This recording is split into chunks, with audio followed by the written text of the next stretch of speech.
So we are meeting after 2.5 weeks. I hope you made best use of this time, both in general as well as from course perspective.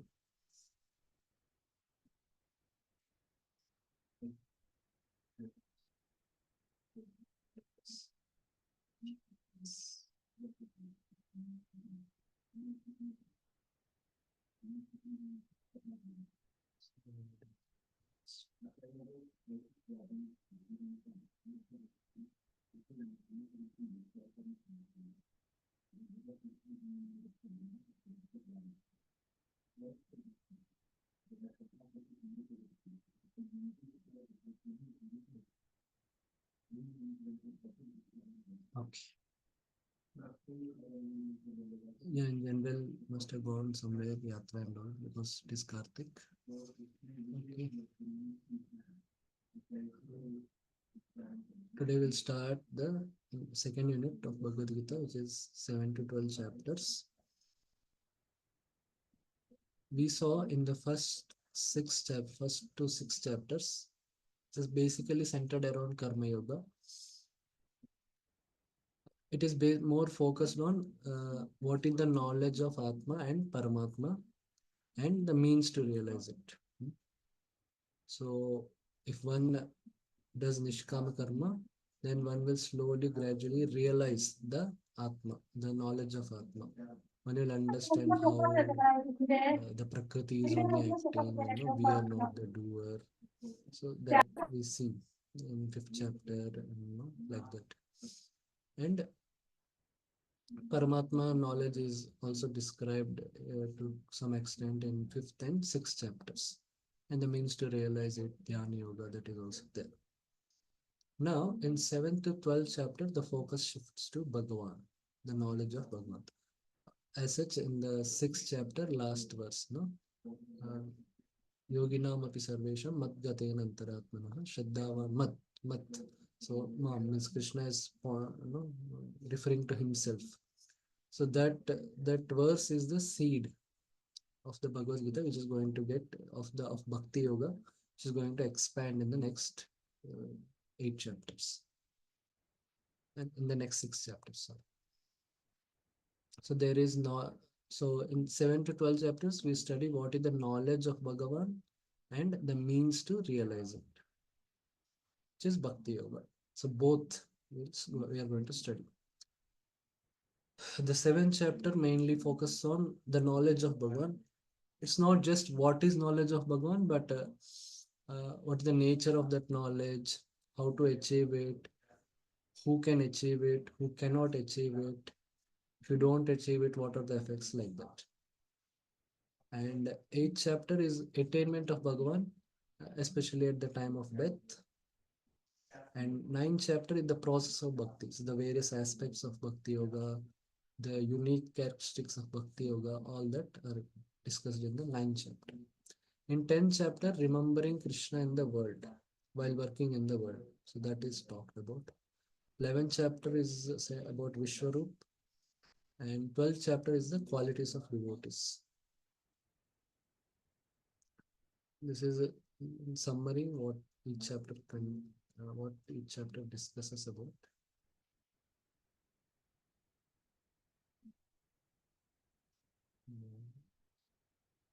Now coming to 7th chapter, it is also called as Jnana Vijnana Yoga. It's called as Prabhupada names it as knowledge of the absolute. The first three shlokas discuss about the nature of knowledge of absolute truth. And 4 to 11 discuss about the knowledge of absolute truth. Of course, in that last five, they discuss mainly about seeing that knowledge in the world. 12 to 17 discuss about how to acquire knowledge of absolute truth. And then 18 to 30, effects of knowledge of absolute truth. If it is there, what is the effect? If it is not there, then what is the effect? Okay. So, okay, can someone volunteer to read today?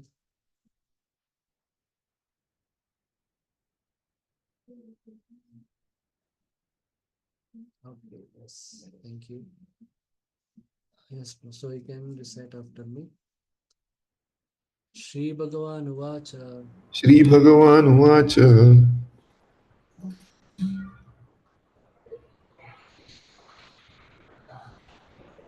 repeating after me. Okay, I think I have earphones. I'm sorry. Maya saktamanah partha yogam yunjanmadaashaya मय्यासक्तमनः Partha योगं युञ्ज मदाश्रयः असंशयं समग्रं मां यथा ज्ञास्यसि तच्छृणु. असंशयं समग्रं मां यथा ज्ञास्यसि तच्छृणु. Yeah. So to know about the Lord, what all qualities are needed for one to know about the Lord are described in this verse.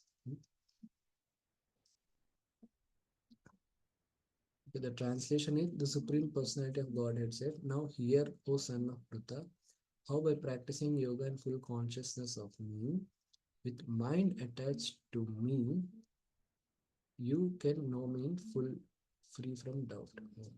So to get knowledge of Krishna, for not to get a complete and doubtless, without any doubt, knowledge of Krishna with clarity. So first it should be acquired through hearing. That is shunu. That word says. Then one should be in a loving relationship with Krishna through Bhakti Yoga. One should be connected to Krishna. Maybe one should be connected through Bhakti Yoga is a more appropriate.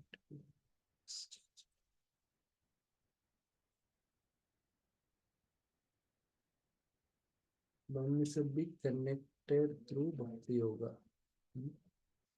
Yogam Yunjan Mad Ashraya. That is, one should be connected to through Bhakti Yoga and Manmana. The mind should be only attached to Krishna.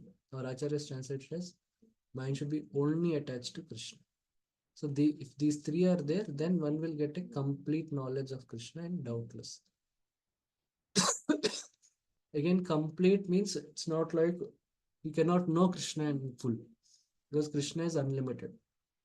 So you will get whatever knowledge is required to fulfill the purpose of human life. So that much knowledge one will get if all these three are satisfied. Okay, now let's read from Prabhupada. Yes, Prabhupada, we can start. In this seventh chapter of the Bhagavad Gita, the nature of Krishna consciousness is fully described. Krishna is full in all opulences, and how he manifests such opulences is described herein. Also, four kinds of fortunate people who become attached to Krishna and four kinds of unfortunate people who never take to Krishna are described in this chapter. Yeah. In the So in one sense, like four kinds of people who can know Krishna and four kinds of people who are unfortunate and cannot understand Krishna are described. And yeah, one of the knowledge about Krishna is full in all opulences. So that is the knowledge. Yes. Continue. in the first six chapters of Bhagavad Gita, the living entity has been described as the non-material spirit soul capable of elevating himself to self-realization by different types of yogas. At the end of the sixth chapter, it has been clearly stated that the steady concentration of mind upon Krishna, or in other words, Krishna consciousness, is the highest form of all yoga. By concentrating one's mind upon Krishna, one is able to know the absolute truth completely, but not otherwise. Impersonal Brahmajyoti or localized Paramatma realization is not perfect knowledge of the absolute truth, but it is partial. Full and scientific knowledge of Krishna and everything is revealed to the person in Krishna consciousness. In complete Krishna consciousness, one knows that Krishna is ultimate knowledge beyond any doubts. Different types of yoga are only the stepping stones on the path of Krishna consciousness. One who takes directly to Krishna consciousness automatically knows about the Brahma Jyoti and Paramatma in full.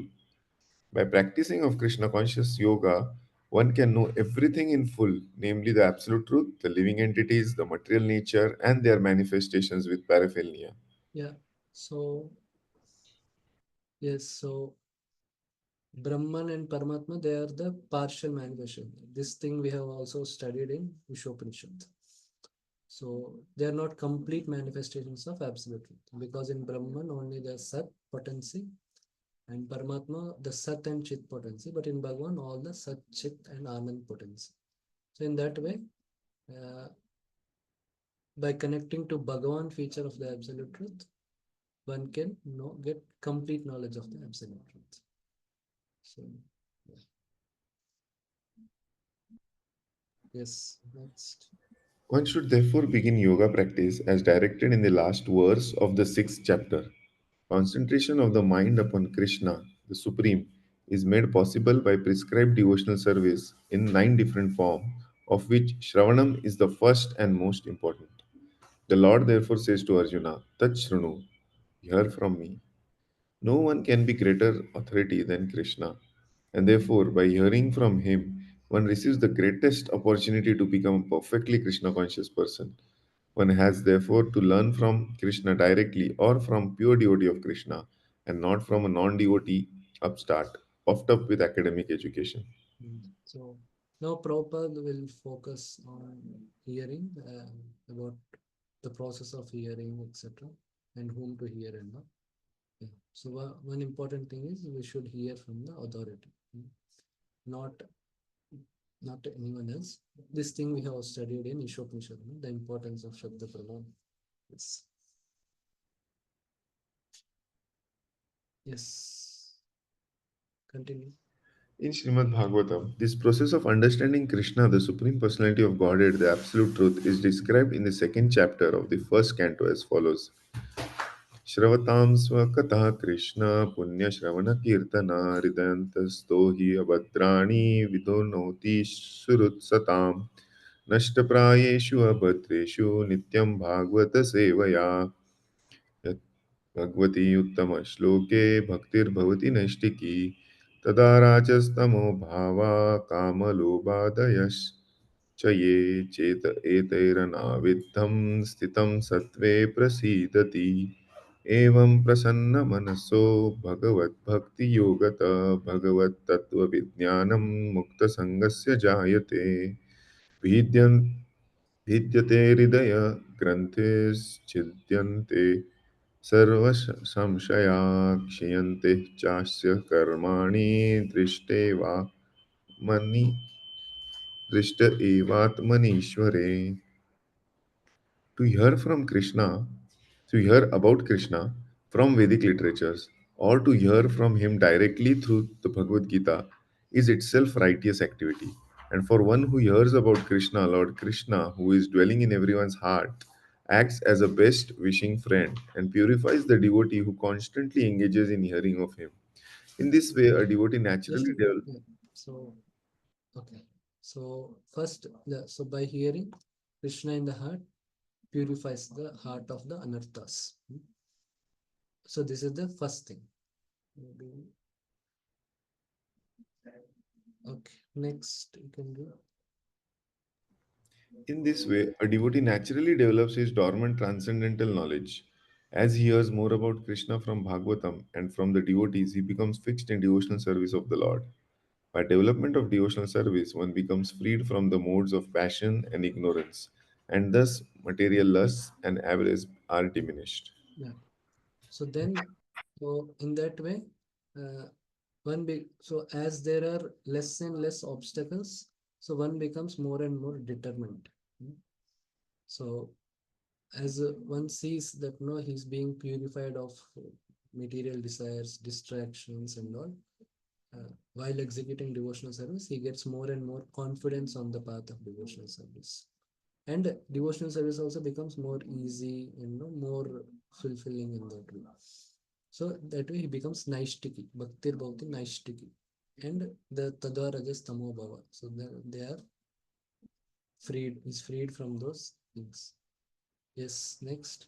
When these impurities are wiped away, the candidate remains steady in his position of pure goodness, becomes enlivened by devotional service, and understands the science of God perfectly. Thus, Bhakti Yoga serves the hard knot of, severes the hard knot of material affection, and enables one to come at once to the stage of Asamshaya Samagram, understanding the supreme absolute truth, personality of Godhead. Yes, yes. Okay. So in the first uh, when one starts hearing about the Lord, Lord reciprocates by cleansing the heart. So what that cleansing, what exactly constitutes that cleansing is the anarthas and the influence of the modes of passion and ignorance are cleansed. So that way one becomes more and more fixed in devotional service. So this is about the negative part going away. Then what positive thing happens? The devotee gets established in the mode of pure goodness and he is able to perceive the Lord. And in that way, he will understand the Lord perfectly. So in the initial stage also, there will be some understanding of the Lord. But it becomes perfect when all the impurities are gone and one is able to perceive the Lord. So like we may hear about a person a lot, uh, but unless we meet the person and we observe the person, we meet the people who are very close to the person, we cannot know it in a more proper way. Becomes more perfect our knowledge. So the same thing with Krishna also. So in this way, yeah, these three this series of slokas also explain how from hearing how one can understand the Lord properly. Asamshayam and Samagram. Samagram is complete and Asamshayam means without doubts. Okay. Yes. Therefore, only by hearing from Krishna or from his devotees in Krishna consciousness can one understand the science of Krishna. Okay. Okay. Okay. So can take some time and think about these things. So, what are advantages of hearing over reading? So, what are some advantages and what are some disadvantages of reading? This you can think, and then because we have to hear about Krishna, so you can think of some examples from Shastra who speculated about Krishna.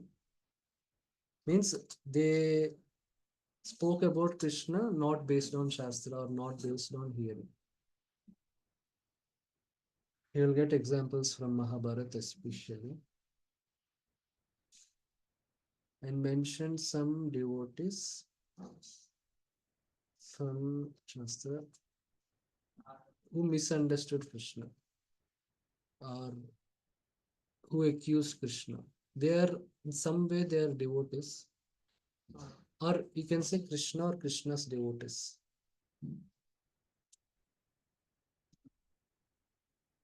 Mhm. Krishna's- Yeah, this you get examples from CC and of course Bhagavatam also. Other examples also you can discuss. Okay, so you can take around 7 minutes, then we'll discuss.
Okay.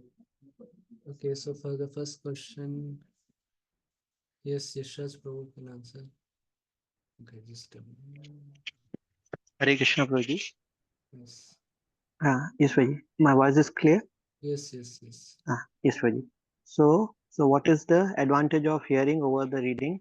Is the first is so we get the knowledge in very easier way, because while we are reading, so we have to be understand what is the meaning of shloka and what is the reference and what is suffix and prefix and all this thing. And by the hearing we get the essence. What is the essence? What is the sar? because the Bhakti Vinod Thakur said there is a two kind of person. One is the Saragrahi, second one is a Bharvahi. Mm, One who reads so many books, but he doesn't know what is the essence. So he's a mm, Bharvahi.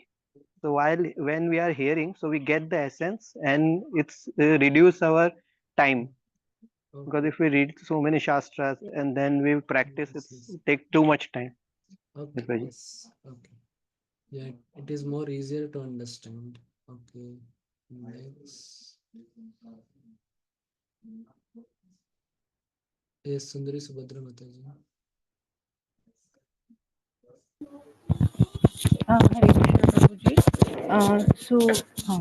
The benefit of hearing over reading is also that one uh, does not speculate as per his own conditioning of mind, and the understanding of the absolute or about Krishna comes in a perfect way from the bona fide. But this happens if it is coming from the bona fide source. Yes, yes. Okay, yes, thank you. Yeah, in reading, because one can interpret in many ways, but in hearing, it is more a personal affair, or it's a personal dealing. So generally, the the chance of wrong interpretation or misinterpretation is not much. Okay. Yes. Shrikant Prabhu. Yes, Prabhu. Actually, same point about interpretation. Second was about the speaker can give the application in our life, Yeah. things how it can be applied, and also share his experiences also person so that can Yes, enhance. yes, yes. Yes, it can be more personal.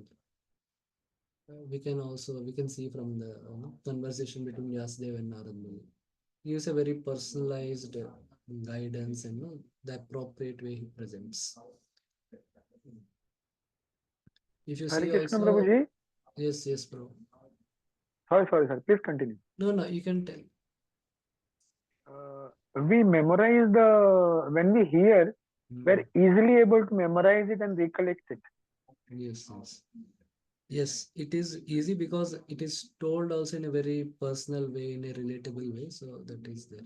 Yes, Avatari Chetan Prabhu.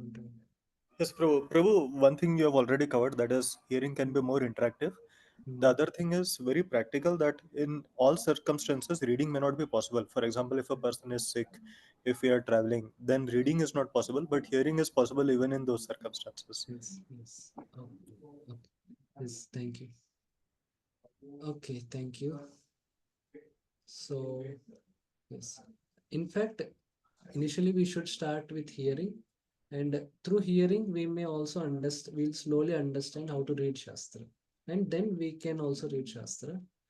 One thing is Shastra reading, we'll understand the philosophy in a more fine-tuned way. But for that, first we should hear how to understand Shastra. Then we can also read. They actually both complement each other in another way, but uh, hearing has its own significance, and it is more very much stressed in Bhakti, especially. For Jnana and all, they may stress more on reading, etc. Okay, next. Mention some people from Shastra who speculated about Krishna. Anyone else?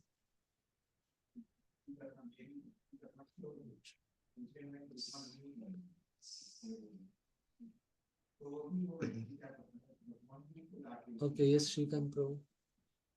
Yes, Shishupal. Vishupal, yes. Okay, okay. Yes, Raj Pro. Uh, Hare Krishna Prabhuji.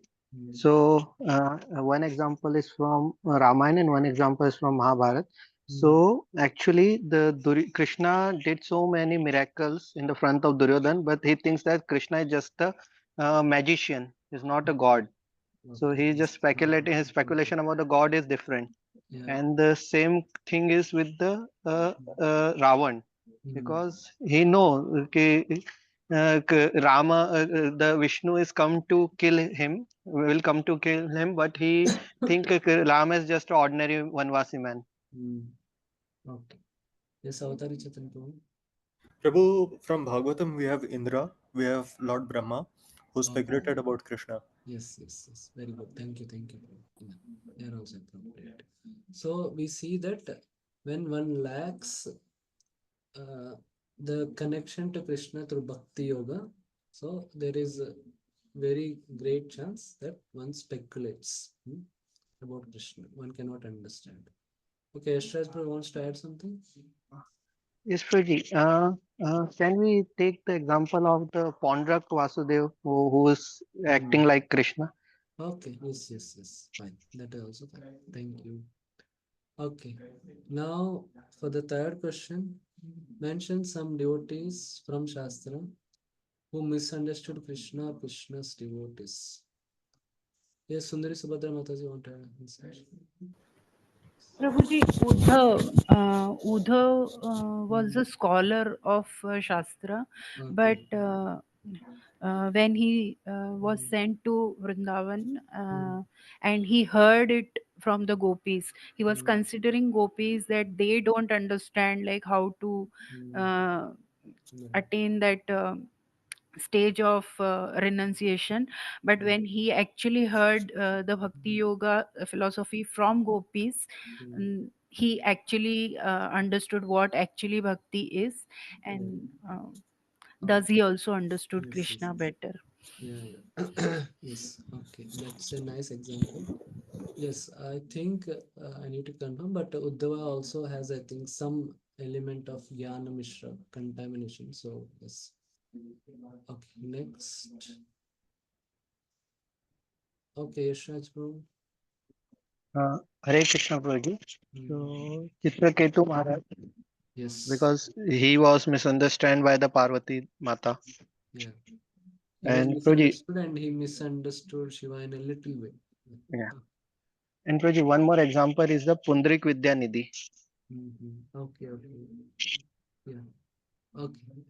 Okay, Shrikant Bro. Same that Pundarik Vidyanidhi example. Okay. Okay. Yeah. Yeah, Pundraika Janati case is a little different. It's the difference in type of bhakti, so that is there.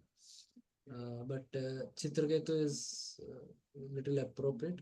That's what. Unless, even though we may have we are connected to Krishna through Bhakti Yoga, but unless the mind is fully attached to only Krishna, uh, there is a chance of misunderstanding Krishna or even Krishna's devotees. Krishna's devotees, we have many examples. Yeah, of course, that is Chitraketu and Shiva. So, uh, as as long as we are in sadhaka stage, as long as our mind is not fully attached to Krishna, we can expect that sometimes we may misunderstand and all. So we need not expect that we should understand everything perfect. So that much space we should give for ourselves in that way, and we should also understand it is happening because we are not fully advanced. So we should take help of those who are advanced and always try to uh, s- correct our misunderstandings. That is the thing. Okay. Yes, Yashas Bro, want to add Uh, something? yes, Prabhuji. Actually, I remember one more example. Actually, Prabhupada also misunderstood by his god brothers. Mhm. Be- Yeah. Yeah, yeah. Sometimes, of course, misunderstanding can come because of lack of full knowledge and all. But yeah, sometimes it can be different also. It can be also because of this reason. No, we cannot always comment on, unless we know the case, we cannot comment on Prabhupada's God brothers also. Yeah. Okay. Thank you. Can I answer Prabhuji something? Yes, yes. Krishna's guru, Mm. his child was every time was stolen by Mahavishnu, na? He Mm-hmm. misunderstood that time. Okay. Every time the child used to Yeah, vanish, he's na? not Krishna's guru. He's a Brahmana in Hastinapur. He's not Krishna's guru, but yeah, he So then he misunderstood misunderstands Krishna. Krishna. Okay. You can say in some way. Yes, fine. Thank you, Prabhuji. Okay, thank you. Yeah, that's what. Sometimes in devotee's life, if something no very serious happens and all, one thing is because a sadhaka is attached. So if something very serious happens, some severe loss, so then it may also happen that one may blame Krishna for that and all. So that is because mind is also attached to material things. That way. Okay, we'll proceed to the next shloka. Yes, Shrikant Prabhu, you want to add Your something? examples you discuss for misunderstanding Krishna's devotees. Any Hmm. examples to someone misunderstood Krishna? Okay, someone misunderstanding Krishna. You can say, what was his name? Satyabhama's father. What is his name? Yeah, basically he blames Krishna for that. That is one. And of course, Satraj. yeah, Satrajit. Satrajit. That is one example. And of course, Chaitanya Mahaprabhu, the Guruji, not proportional Saraswati. Ramchandra Puri, misunderstanding Chaitanya Mahaprabhu. Mm. Mm. Example, sir. Okay, thank you. Okay, Yashras Prabhu, want to add something? Yes, Prabhuji, I remember. Actually, the Mathuras Brahman, Hmm. because they are very expert in the Vedas, but Yeah. still they are attached with their practice. Even Krishna himself come to Hmm. for some alms, but still they thought, okay, the yajna is the best process, not by serving Lord directly. Okay. Yeah, yeah, that is also good. Thank you. Nice. Yes, Avatar Chaitanya Prabhu, want to add Prabhuji, if we look at actual Mahabharata, na, see, something? after Draupadi Vasararana, Draupadi was praying to Lord Shri Krishna. Yes, And yes. what happened is she got unlimited sari, but she did not know that Krishna had done it. Yes, So she yes. was later on complaining, Krishna, even you did not come to save me like that. So Yeah, sometimes even pure devotees can do that. yeah. Yeah, I wanted to tell this, but this could be little could be little controversial. That's why I didn't tell. Okay, thank Thank you. you. Okay.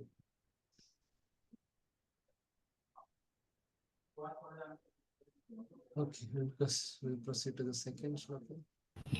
Hare Krishna, Prabhuji.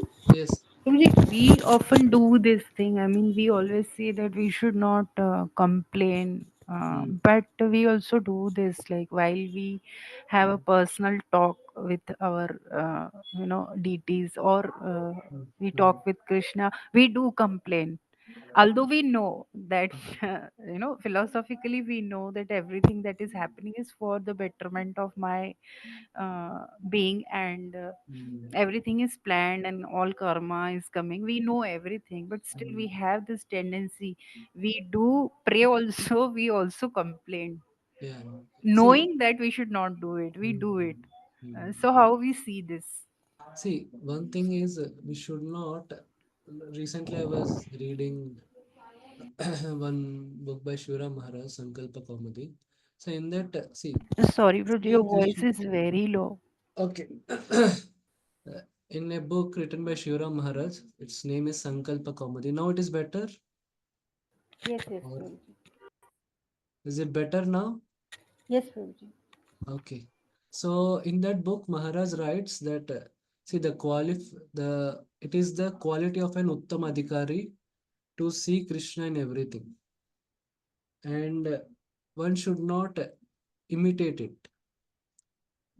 So yes, we know that we know theoretically, but we don't have that ability, means to see in a positive way everything that happens to us.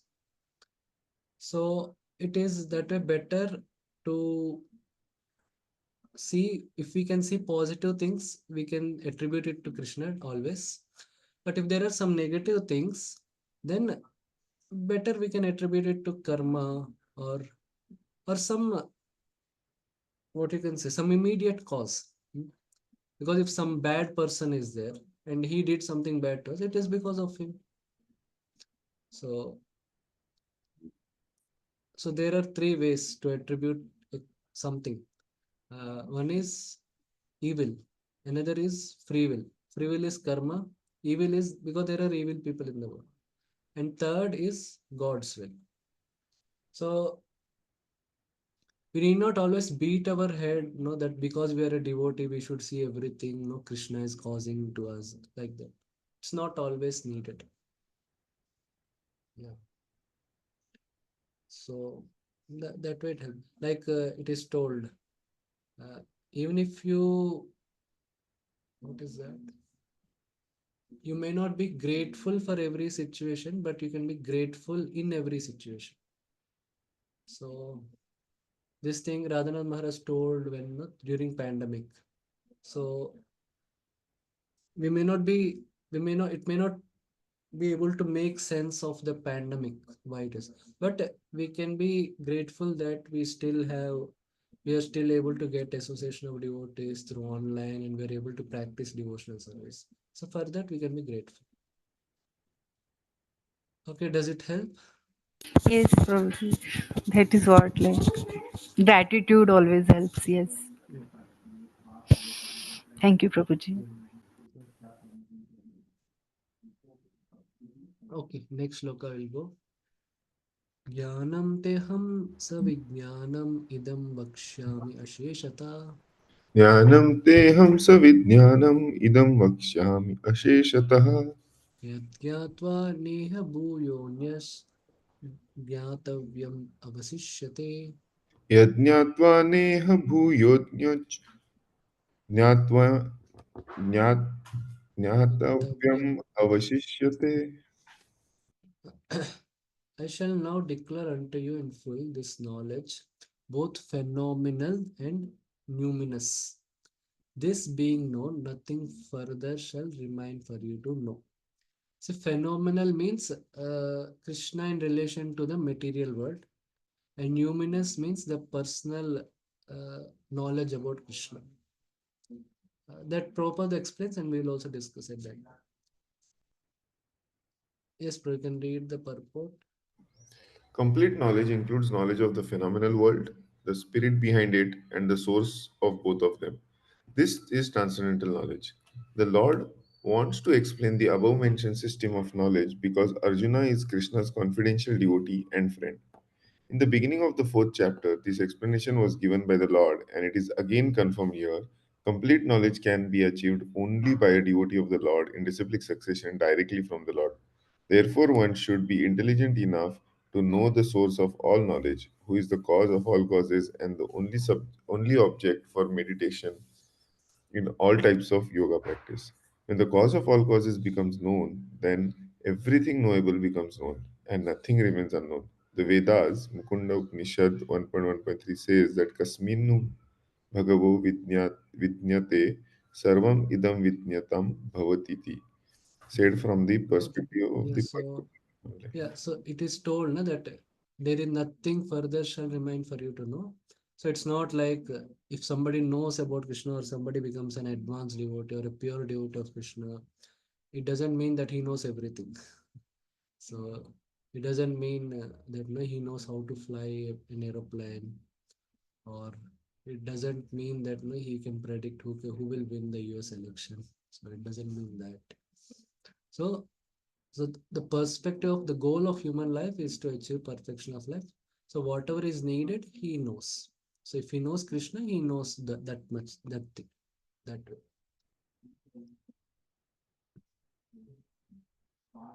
So the Jnanam is Krishna is the Supreme Lord. Means how Krishna, how all energies are, you know, how everything in the world belongs to Krishna, like that.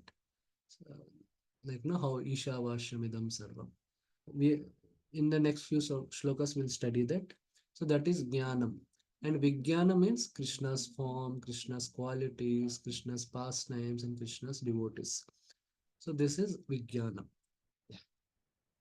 That is also denoted by phenomenal and numinous.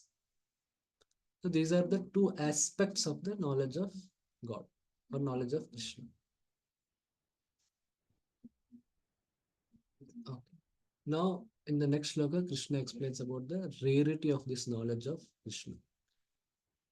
मनुष्याणां सहस्रेषु कश्चित् यतति सिद्धये मनुष्याणां सहस्रेषु कश्चित् यतति सिद्धये यततामपि सिद्धानां कश्चिन् मां वेति तत्त्वता. यततामपि सिद्धानां कश्चिन्मां वेत्ति तत्त्वतः. Okay, the translation: out of many thousands among men, one may endeavor for perfection, and of those who have achieved perfection, hardly one knows me in truth. Yes. Okay. There are various grades of men, and out of many thousands, and one may be sufficiently interested in the transcendental realization to try to know what is the self, what is the body, what is the absolute truth. Generally, mankind is simply engaged in animal propensity, namely eating, sleeping, defending, and mating, and hardly anyone is interested in transcendental knowledge. The first six chapters of the Gita are meant for those who are interested in transcendental knowledge, in understanding the self, the super self, and the process of realization by Jnana Yoga, Dhyan Yoga, and discrimination of the self from matter. Yeah. However, So, among those, like those who are interested in spirituality, many are interested in uh, understanding who they are and how to achieve liberation. Majority of them, they are satisfied with that. Very few will be interested in Bhagwan. So the first six chapters are more about them. Okay, yes, can continue. however, Krishna can be known only by persons who are in Krishna consciousness. Other transcendentalists may achieve impersonal Brahman realization, for this is easier than understanding Krishna. Krishna is the supreme person, but at the same time, he is beyond the knowledge of Brahman and Paramatma. The yogis and jnanis are confused in their attempts to understand Krishna. Although the greatest of the impersonalists, Sripad Shankaracharya, has admitted in his Gita commentary that Krishna is the supreme personality of Godhead, his followers do not accept Krishna as such, for it is very difficult to know Krishna, even though one has transcendental realization of impersonal Brahman. Krishna is the Supreme Personality of Godhead, the cause of all causes, the primeval Lord Govinda, Ishvara Parama Krishna Satchitananda Vigraha, Anadiradir Govinda Sarvakarana Karanam. It is very difficult for the non devotees to know him. Although non devotees declare that the path of bhakti or devotional service is very easy, they cannot practice it. If the path of bhakti is so easy, as a non devotee class of men proclaim, then why do they take up difficult path? Actually, the path of bhakti is not easy. Yeah, so the Gyanis means those who are not, who doesn't have proper knowledge, they claim like that. So one example is the discussion between Prakashananda Saraswati and Chaitanya Mahaprabhu. Hmm. Okay, so what he's saying, you are a sannyasi. Why then do you indulge in chanting and dancing, engaging in your Sankirtan movement in the company of fanatics? Sannyasi hayakara nartana gayana bhauka sabha sange nanakara sankirtana. Okay, next.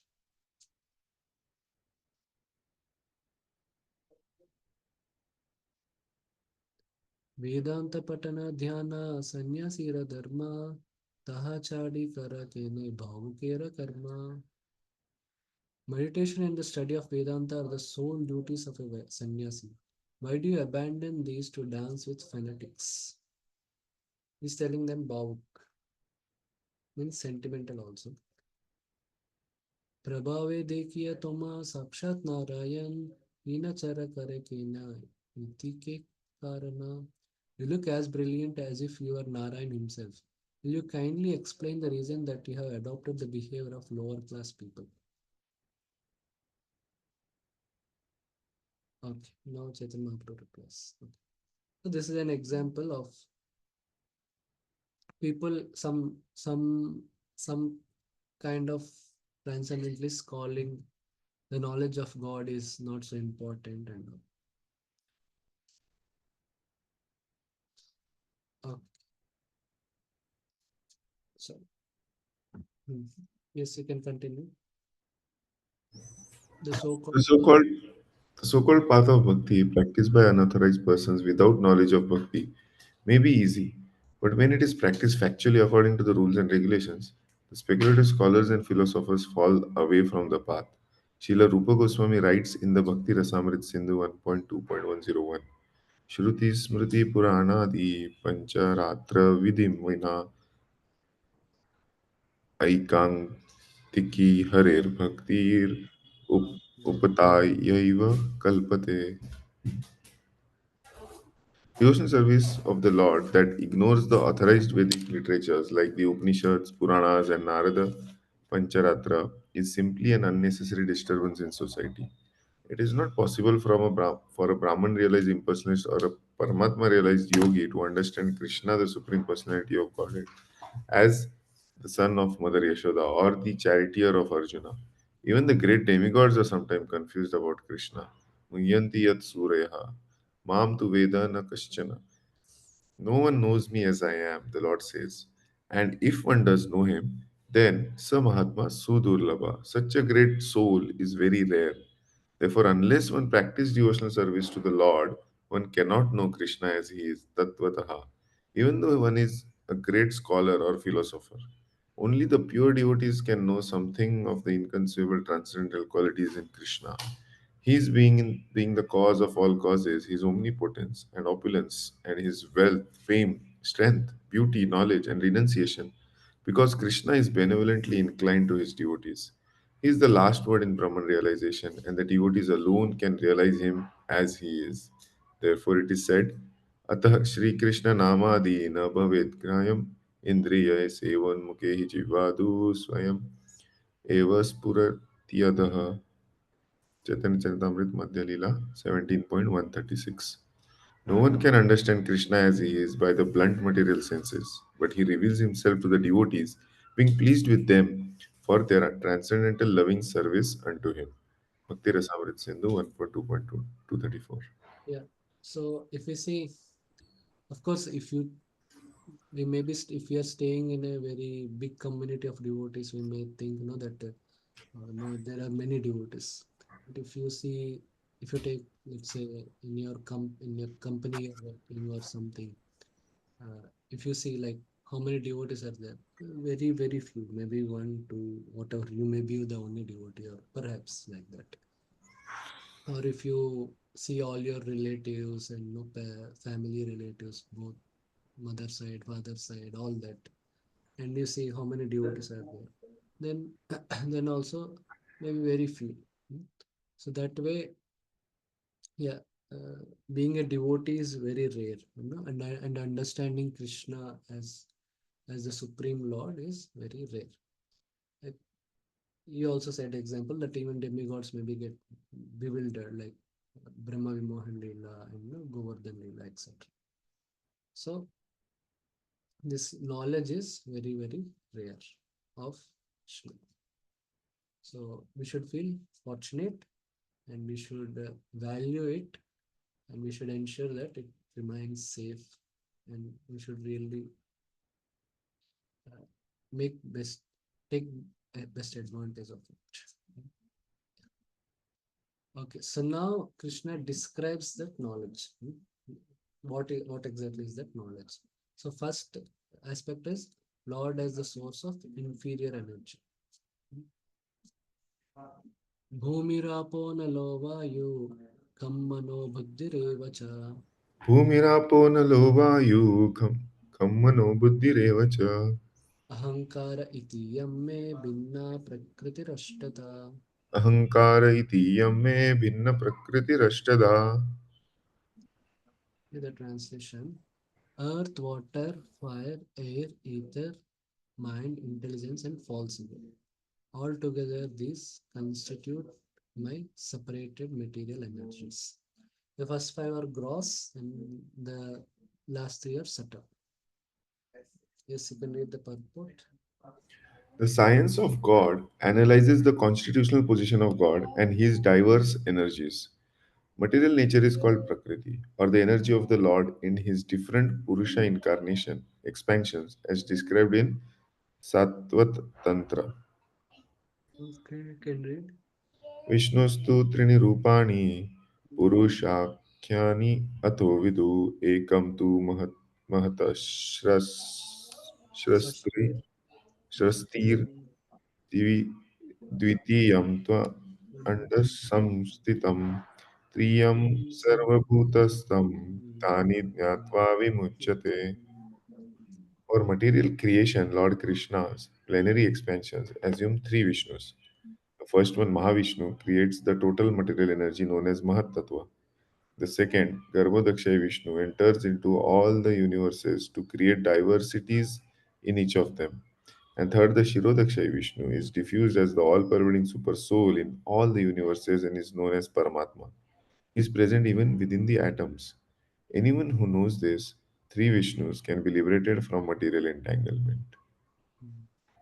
Yeah, so this is another way to see how Lord is the source of everything. Mm.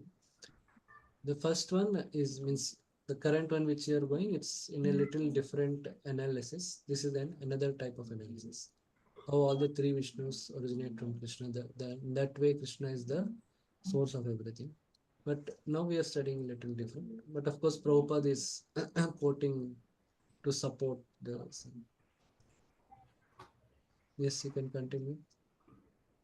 This material world is a temporary manifestation of one of the energies of the Lord. All the activities of the material world are directed by these three Vishnu expansions of Lord Krishna. These Purushas are called incarnations. Generally, one who does not know the science of the God, Krishna, assumes that this material world is for the enjoyment of the living entities and that the living entities are the Purushas, the causes, controllers, and enjoyers of the material energy.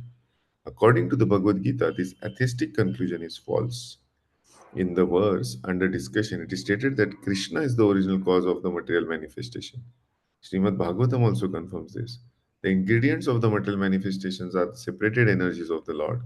Even the Brahma Jyoti, which is the ultimate goal of the impersonalist in the spiritual energy manifested in the spiritual sky, is a spiritual energy manifested in the spiritual sky. Because there are no spiritual diversities in Brahma Jyoti as there are in the Vaikuntha Loka, the impersonalists accepts this Brahma Jyoti as the opposite of the temporary material energy. The Paramatma manifestation is also a temporary, all pervasive aspect of Shirodaksha Vishnu. The Paramatma manifestation is not eternal in spiritual world. Therefore, the factual absolute truth is the Supreme Personality of Godhead, Krishna. He is the complete energetic person and he possesses different separated and internal energies. Yeah. So one way, yeah, some may fully deny who are atheistic, and those who are Advaitins or Mayavadis, whatever. So they will only consider Brahma Jyoti, hmm, but not the Bhagavan. So these are two possible misconceptions. Okay. Yes, then continue. In the material energy, the principal manifestations are eight, as above mentioned. Out of these, the first five manifestations, namely the earth, water, fire, air, and sky, are called the five gigantic creations or gross creations, within which the five sense objects are included. They are the manifestations of the physical sound, touch, form, taste, and smell. Material science comprises of 10 items and nothing more. But other three items, namely the mind, intelligence, and false ego, are neglected by the materialists. Philosophers who deal with mental activities are also not perfect in knowledge because they do not know the ultimate source, Krishna. The false ego, I am, and it is mine, which constitute the basic principles of material existence, includes 10 sense organs of for the material activities. Intelligence refers to the total material creation called the Mahat Tattva. Therefore, the eight separated energies of the Lord are manifested are manifest the 24 elements of the material world, which are the subject matter of Sankhya atheistic philosophy. They are originally offshoots from Krishna's energy and are separated from him, but atheistic Sankhya philosopher with a poor fund of knowledge do not know Krishna as the cause of all causes. The subject matter for discussion in the Sankhya philosophy is only manifestation of external energy of Krishna, as it is described in the Bhagavad Gita. Okay. Yeah. So the material science, it studies the first five. Uh, that also ether also not so much, but yeah, the first four definitely. Heat and thermodynamics, fire. and air they study in fluid dynamics and all, and yeah, water and land. And but of course, mind, intelligence, ego, there are so many theories about so there are so many theories. Philosophy of mind itself is a very big study. In that also there are so many theories of mind, etc.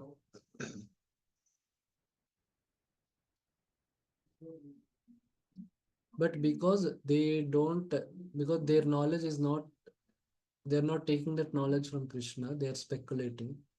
So that's why there are so many theories. But if they understand from Krishna, then they get, their knowledge will be, more complete and perfect.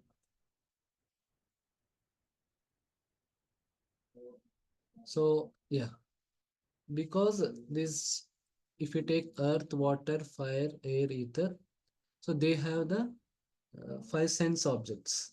In earth, there is the sense object of smell. In water, there is the sense object of taste. And in air, there is the sense object of touch. In fire, there is the sense object of form. And in ether, there is the sense object of sound. And also, these elements only form the sense organs also. Eyes, ears, these are all made of, again, these elements only.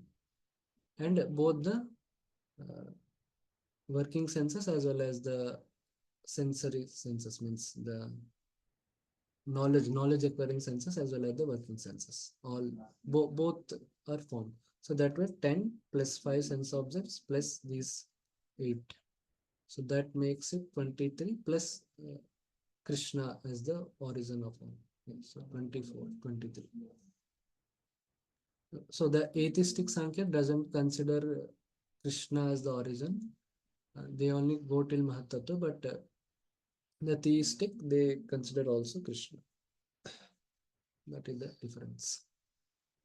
So this is inferior energy. So the next sloka speaks about the superior energy. Lord is the source of the superior energy. Apareyam itastvanyam prakritim viddhi me param. अपरेयमितस्त्वन्यां प्रकृतिं विद्धि मे पराम् Jiva bhutam mahabaho yedam dharyate jagat. जीवभूतां महाबाहो ये यदं धार्यते जगत्. Okay, the translation. Besides this, O mighty armed Arjuna, there is another superior energy of mind which comprises the living entities who are exploiting the resources of this material inferior nature. Okay, can read purport.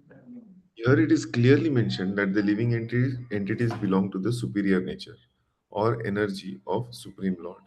The inferior energy is the matter manifested in different elements, namely earth, water, air, fire, ether, mind, intelligence, and false ego. Both forms of material nature, namely gross, earth, etc., and subtle, mind, etc., are products of inferior energy. The living entities who are exploiting these inferior energies for different purposes are the superior energy of the Supreme Lord, and it is due to this energy that the entire material world functions. The cosmic manifestation has no power to act unless it is moved by the superior energy, which is the living entities. Yeah, so that's why the living entity is called superior, because it is conscious and it has the ability to manipulate the inferior energy. And the inferior energy is not conscious. Hmm.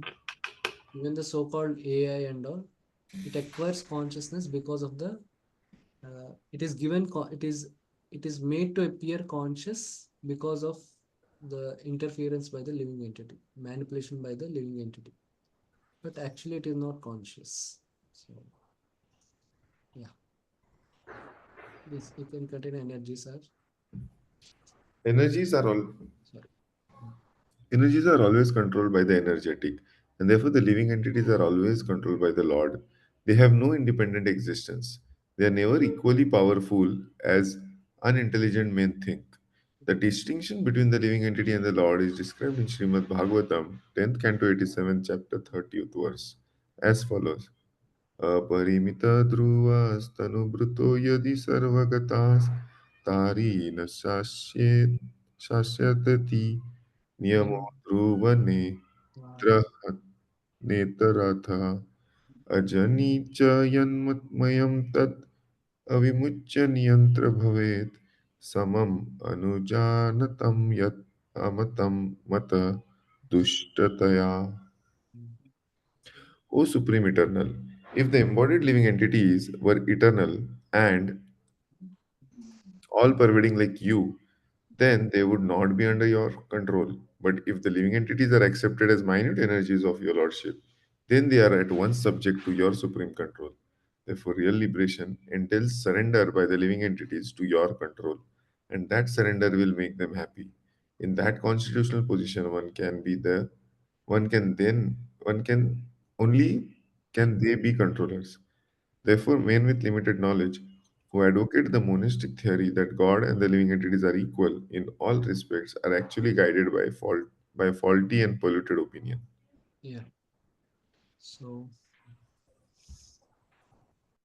so yes, though the superior energy has the ability to control the inferior energy, but it is not fully independent.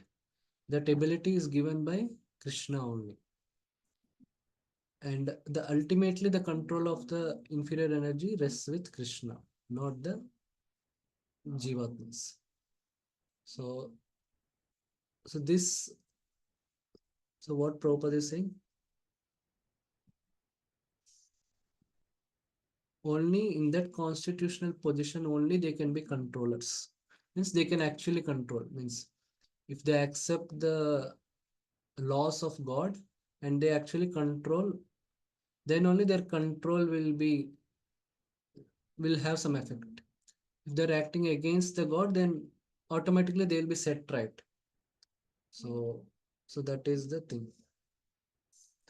So again, he's saying the monistic theory is faulty and polluted opinion. Faulty because it is not correct in with the truth, and that living entities can be equal to God. So that is not the correct thing.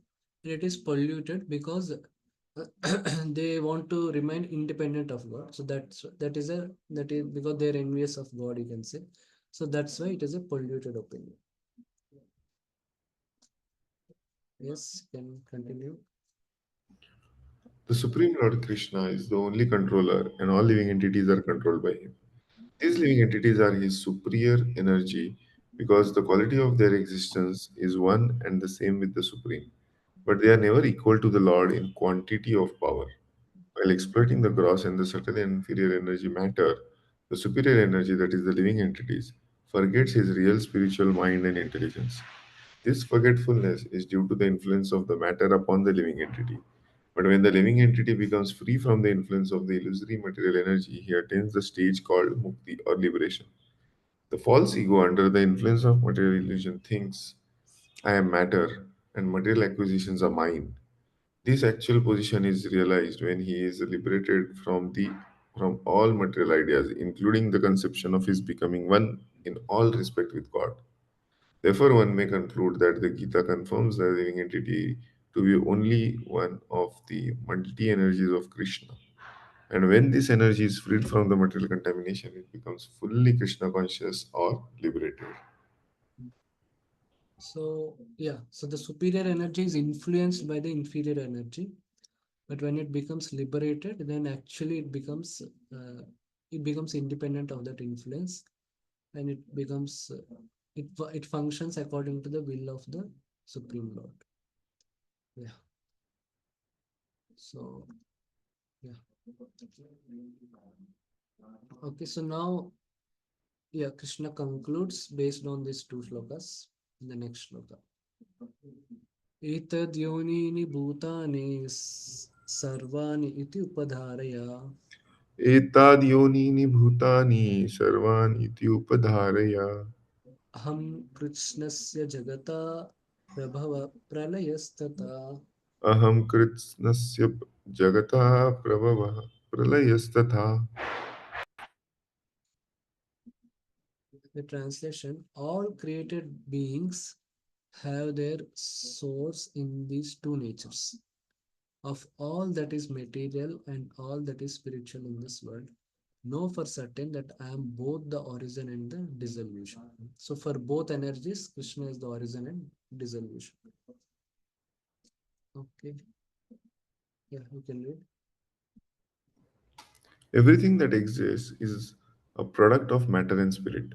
Spirit is the basic field of creation, and matter is created by spirit. Spirit is not created at a certain stage of material development. Rather, this material world is manifested only on the basis of spiritual energy. This material body is developed because the spirit is present within matter. A child grows gradually to boyhood and then to manhood because that superior energy, the spirit soul, is present. Similarly, the entire cosmic manifestation of the gigantic universe is developed because of the presence of Supersoul Vishnu. Therefore, spirit and matter, which combine to manifest this gigantic universal form, are originally two energies of the Lord, and consequently, the Lord is the original cause of everything. A fragmental part and parcel of the Lord, namely the living entity, big, may be the cause of a big skyscraper, a big factory, even a big city, but he cannot be the cause of a big universe.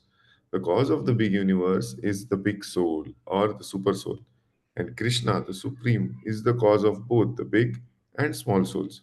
Therefore, he is the original cause of all causes. This is confirmed in the Katha Upanishad 2.2.13. Nityo Nityanam Chetanas Chetananam. Chaitana's Chetanam. Yeah. The super soul is also Chetan, but Krishna is even the cause of the super soul. That's what Prabhupada is saying. Yeah. So initially, I mean, there is a conception that the soul is made of matter, but the the original basis is spiritual energy.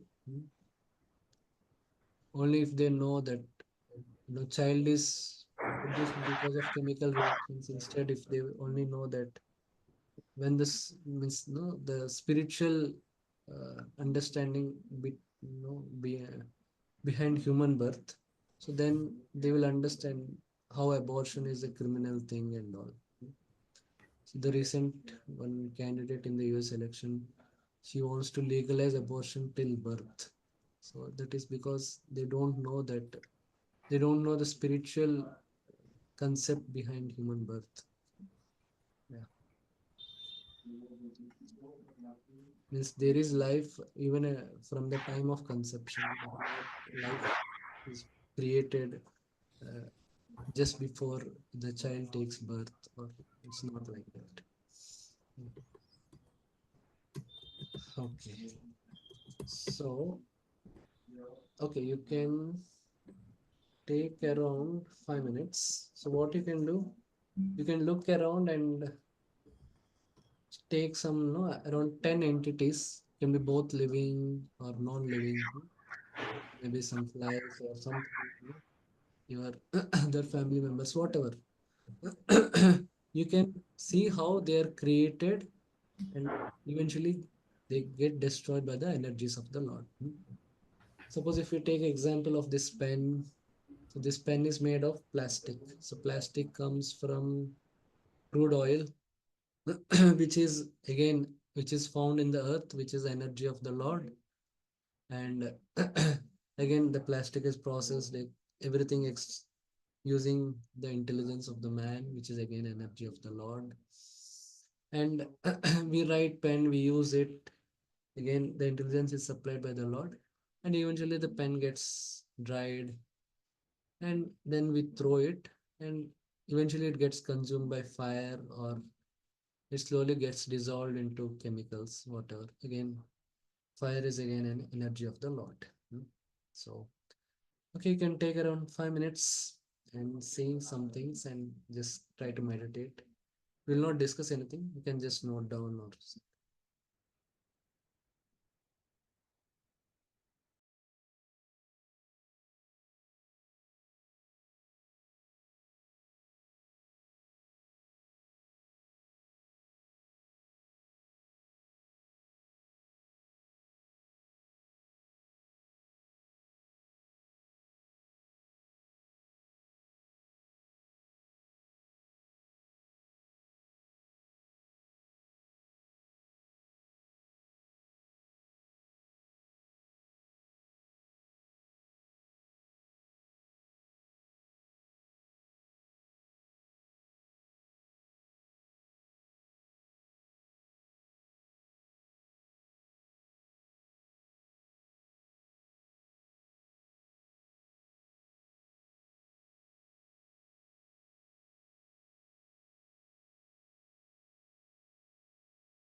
Okay.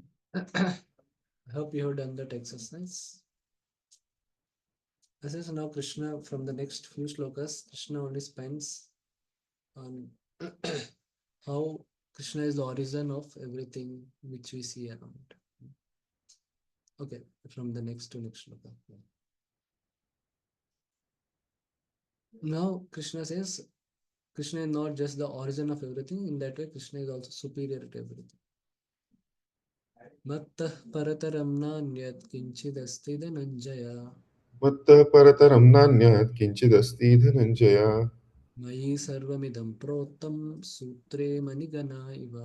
मयि सर्वमिदं प्रोतं सूत्रे मणिगण इव. Okay, the translation. O conqueror of wealth, there is no truth superior to me. Everything rests upon me as pearls are strung on a thread. So this shloka Krishna is also saying to make a point that it may some may think that the Brahman is also Brahmajyoti is also the source of the superior and inferior energy. So, but Krishna is saying, I am even superior to Brahmajyoti. That Prabhupada will clarify in the purport. Yes, you can read. There is a common controversy over whether the supreme absolute truth is personal or impersonal. As far as Bhagavad Gita is concerned, the absolute truth is the personality of Godhead Sri Krishna, and this is confirmed in every step. In this verse in particular, it is stressed that the absolute truth is person. That the personality of Godhead is the supreme absolute truth is also the affirmation of the Brahma Samhita, Ishvara Parama Krishna Satchitananda Vigraha. That is the supreme absolute truth personality of Godhead is Lord Krishna, who is the primal Lord and the reservoir of all pleasure, Govinda, and the eternal form of complete bliss and knowledge. These authorities leave no doubt that the absolute truth is the supreme person, the cause of all causes. The impersonalists, however, argue on the strength of the Vedic version given in the Shvetashvatara Upanishad 3.10, Tato yat uttarataram tad arupam anamayam ya etat viduramritas te bhavanti ahitare dukham eva piyanti. In the material world, Brahma, the primal entity, living entity within the universe, is understood to be the supreme amongst the demigods, human beings, and lower animals. But beyond Brahma, there is the transcendence who has no material form and is free from all material contaminations. Anyone who can know him also becomes transcendental, but those who do not know him suffer the miseries of this material world. The impersonalists put more stress on the word arupam. But this arupam is not impersonal. It indicates the transcendental form of eternity, bliss, and knowledge as described in Brahma Samhita, quoted above. Other verses in the Svatara Upanishad 3.8 and 9 substantiate this as follows. Vedahametam purusham mahantam adityavarnam tamasah parastat tameva viditvati mrityum eti na, nanya pantha vidyate an ayanaya यस्मात् परं न परम् अस्ति किञ्चित् यस्मन्ननियो न जायोऽस्ति किञ्चित् वृक्ष इव स्तब्धो दिवि तिष्ठति एकस्तेनेदं पूर्णं पुरुषेण सर्वम्. I know that the Supreme Personality of the Godhead, who is transcendental to all the material conceptions of darkness, only he who knows him can transcend the bonds of birth and death. There is no way for liberation other than this knowledge that of, of that Supreme Person. There is no truth superior to that Supreme Person because He is the supermost. He is smaller than the smallest, He is greater than the greatest.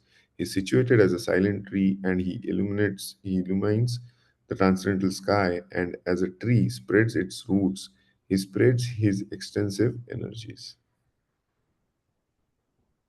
From these verses, one concludes that the Supreme Absolute Truth is the Supreme Personality of Godhead who is all pervading by His multi energies, both material and spiritual. Yeah. So that's what one can come to the conclusion that even Brahmajyoti can also be the source of inferior and superior energy. But here Krishna is very clearly indicating that there is no one superior to him and he is the source. So, which we can say he is also the source of Brahman, that you will get in 13th chapter. Yeah, I think in 13th, not 13th, 14th chapter it is there. Brahmano hi pratishtaham. So that also Krishna clarifies.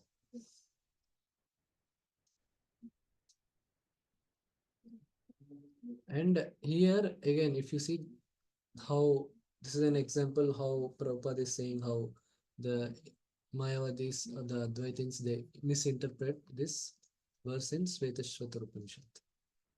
But now now we cannot we should not blame them, no, that because you don't have devotion, that's why you're not able to understand. This is there as per the first verse, because they are not connected to the Lord, that's why they are not able to understand. But we should not just blame them in that way, but we should also try to prove score in a logical sense based on Shastra how their interpretation is wrong. We should try to do, but we have to understand, even when we present this argument also they may not accept still, then we have to understand that because they are not surrendered to the Lord, that's why they are not accepting it. If you see the same thing, even Gopinath Acharya tells about Sarvam Bhattacharya before he gets transformed, he doesn't accept that no Lord can appear in Kali Yuga. So then he says, because you are not getting the mercy of the Lord, that's why you are not able to accept. But still, we should try to present counter arguments based on logic and no Shastra. We should not just blame them. Yeah. Okay. So now in the next few verses, Krishna demonstrates how to see that he is everything. By showing how different things we observe in the world, how he is the source of them. रसोऽहमप्सु कौन्तेय प्रभास्मि शशिसूर्ययो रसोऽहमप्सु कौन्तेय प्रभास्मि शशिसूर्यः प्रणवः सर्ववेदेषु शब्दके पौरुषं ऋषु. प्रणवः सर्ववेदेषु शब्दः खे पुरुषं नुषु. The translation: O son of Kunti, I am the taste of water, the light of the sun and the moon, the syllable Om in the Vedic mantras, and I am the sound in the ether and the ability in man. So Krishna is here saying how he is the essence. We have just now studied the sense object in the water is taste. It is its essence. And the sense object which is there in the sun and moon is light. So that's why Krishna is saying, I am the light of the sun and moon. And Pranava is the actually the essence of the sound or the origin of sound. And so that's why Pranava Sarva Vedeshu Shabda. Okay. And for the essence of the man is his ability to do work.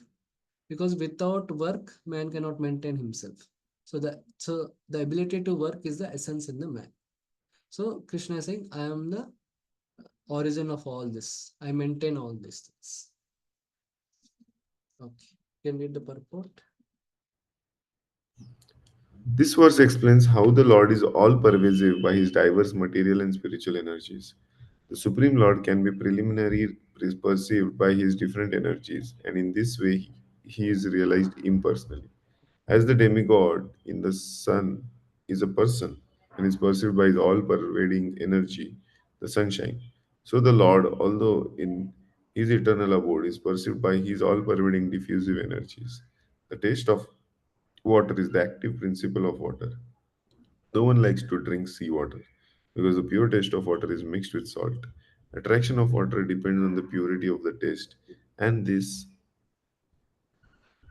pure taste is one of the energies of the Lord. The impersonalist perceives the presence of the Lord in the water by its taste, and the personalists also glorify the Lord for his kindly supplying tasty water to quench the man's thirst.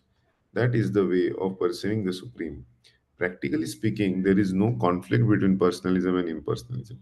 One who knows God knows that the impersonal conception and the personal conception are simultaneously present in everything and that there is no contradiction. Therefore, Lord Chaitanya established his sublime doctrine, Achintya Beda Ved Tattva, simultaneously oneness and difference. So here the impersonalist refers to Brahmavadis, not the Mayavadis. So they perceive it is Brahman and the personalist may perceive it as Bhagavan. In both, they are referring to the absolute truth because Brahmavadis also acknowledge the existence of Bhagavan. It's not they deny it or they don't call Bhagavan as material. So yeah, this we have studied in Ishopanishad. Yes, next The paragraph. light of the sun and the moon is also originally emanating from the Brahma Jyoti, which is the impersonal effulgence of the Lord. And the Pranava or the Omkara, transcendental sound, is the beginning of the very Vedic hymn, addresses the Supreme Lord. Because the impersonalists are very much afraid of addressing the Supreme Lord Krishna by his innumerable names, they prefer to vibrate the transcendental sound Omkar. But they do not realize that Omkar is the second sound, is the sound representation of Krishna. The jurisdiction of Krishna consciousness extends everywhere, and one who knows Krishna consciousness is blessed. Those who do not know Krishna are in illusion, and so the knowledge of Krishna is liberation, and ignorance of him is bondage. Yeah. So that we'll study in the next sloka how it is bondage and all. But yeah, it's not that Krishna becomes the taste of water. Uh, it is Krishna's energy that maintains the taste of water. That is its energy. So that way, it's Krishna is known by the presence of his energies. That way, yeah. So like this, no similar description comes in several places, especially in this unit. It comes in ninth chapter to some extent, comes in 10th chapter, and again it comes in 11th chapter, and again it comes in 15th chapter. So in all this, the context is different. The purpose why this is being described is different. Here, the main purpose behind Krishna is saying, like, no, I am this, I am this, I am this, to make that sense that all these are his energies and he is maintaining those elements. Okay. Punyo gandha prithivyam cha tejaschasmi vibhavasau Punyagandha prithivyam cha tejas chasmi vibhavaso. जीवनम सर्वभूतेषु तपश्चास्मि तपस्विषु. Jivanam sarvabhuteshu tapaschasmi tapasvishu. I am the original fragrance of the earth, and I am the heat in fire. I am the life of all that lives, means of all the living entities, and I am the penances of all ascetics. Yes. Punya means that which is not decomposed. Punya is original. Everything in the material world has a certain fragrance, as the fragrance in the flower, or in the earth, in water, in fire, in air, etc. The uncontaminated fragrance, the original fragrance, which permeates everything, is Krishna. Similarly, everything has a particular original taste, and this taste can be changed by the mixture of chemicals. So everything has some original fragrance and taste. Vibhavasu means fire. Without fire, we cannot run factories, we cannot cook, etc. And that fire is Krishna. The heat in the fire is Krishna. According to the Vedic medicine, indigestion is due to the low temperature in the belly. So even for the digestion, fire is needed. In Krishna consciousness, we become aware that earth, water, fire, air, and every active principle, all chemicals, all material elements are due to Krishna. The duration of man's life is also due to Krishna.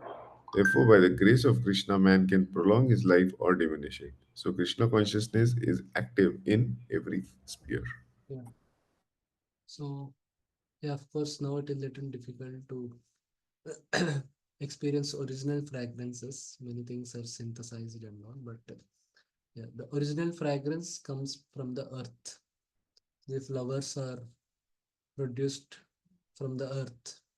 So the origin is earth fragrance, and that fragrance is given by Krishna. That property of fragrance is given to the earth by Krishna.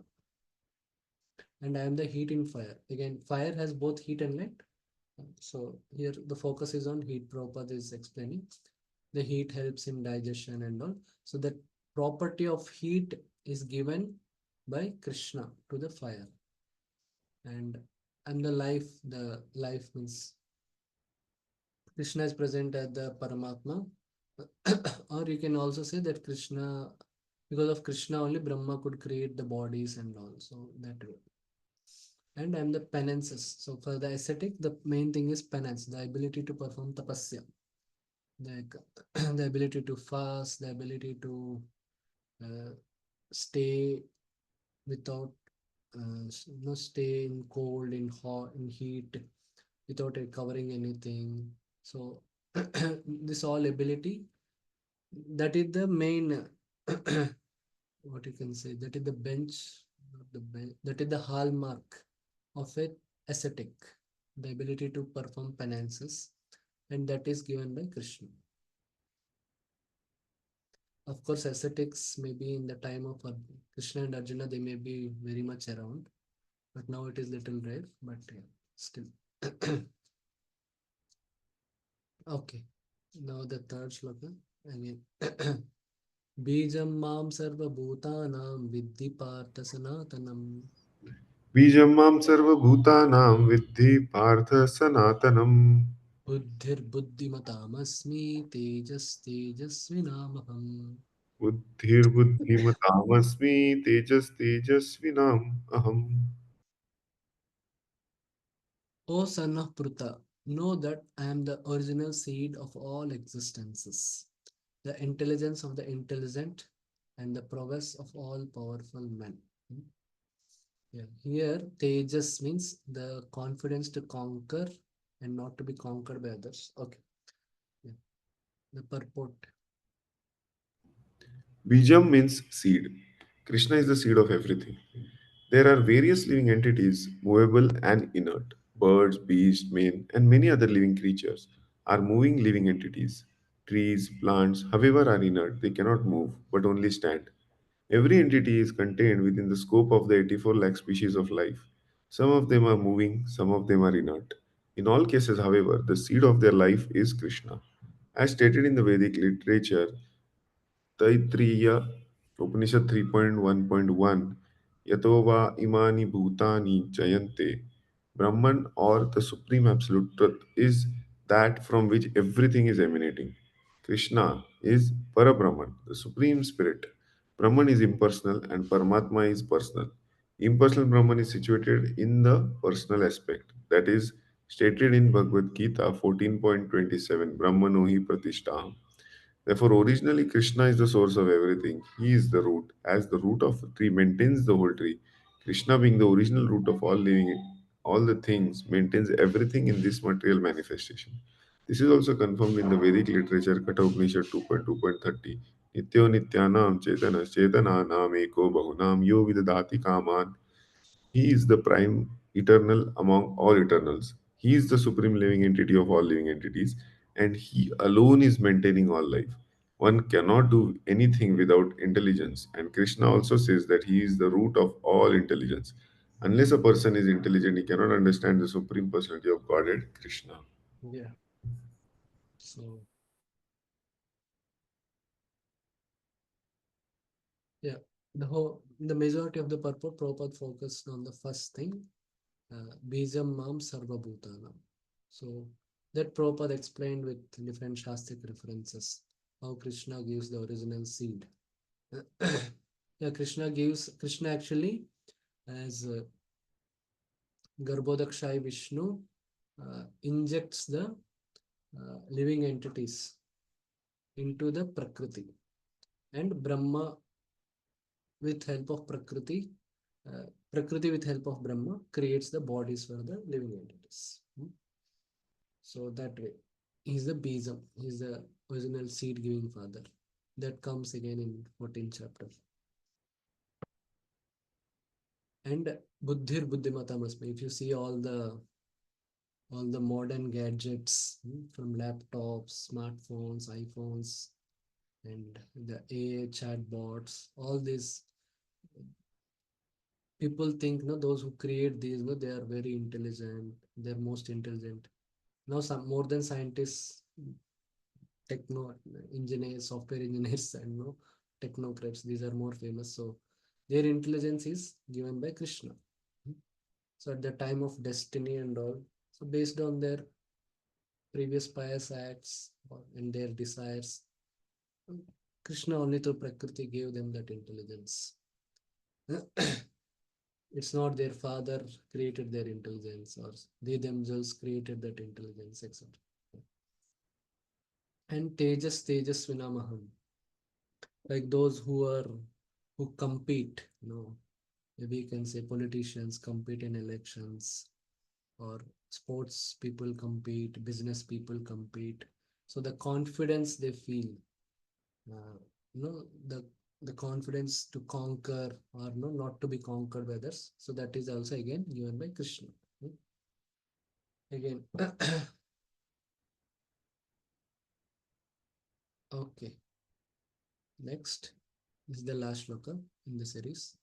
Balam balvatam chaham kamaraga vivarjitam बलं बलवतां चाहं कामरागविवर्जितम् dharma aviruddha bhuteshu kamosmi bharatarshaba. धर्म आविरिद्धो विरुद्धो भूतेषु कामोऽस्मि भरतर्षभ.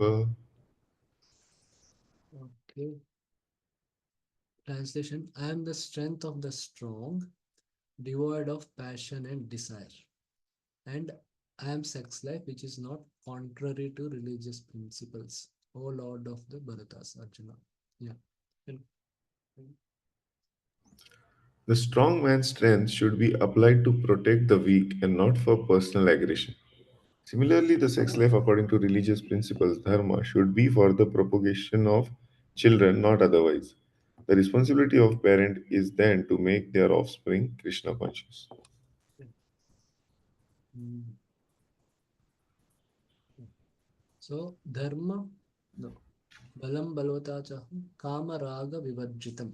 Kama means material thirst, means that is kama raga vivarjitam. Raga also is enjoyment, personal enjoyment. So raga is enjoyment. Kama means selfish enjoyment. You can say like that. So that that is so. What Prabhupada is saying. So the balam should be devoid of this kama and raga, but unfortunately, so it should be to protect the people. That is the duty of a kshatriya, to protect people from injury. Kshatriya. So kshatrayate iti shat. This comes in second chapter, in one of the shlokas, where Krishna tells Arjuna that, no, your duty is to be a kshatriya. So in that purport, Prabhupada explains also. Hmm. But unfortunately, people now use their strength to exploit others. They use for these things only, kama and raga. So that's why there is a lot of sexual abuse in various things, various spheres of life, etc. In education, in medicine, medical profession, everywhere, in arts, everywhere. That's an unfortunate thing. Okay. And also, uh, here dharma viruddha kama. So here kama again means the uh, tendency to procreate. So both the meaning of kama is different. In the first case it is different, in the second case it is different. Hmm? Dharma viruddha means kama mainly for procreation of children. Okay, maybe we'll Yeah, next sloka we will take because that is a little different section. We will discuss in later. Okay. Any questions on what we discussed till now?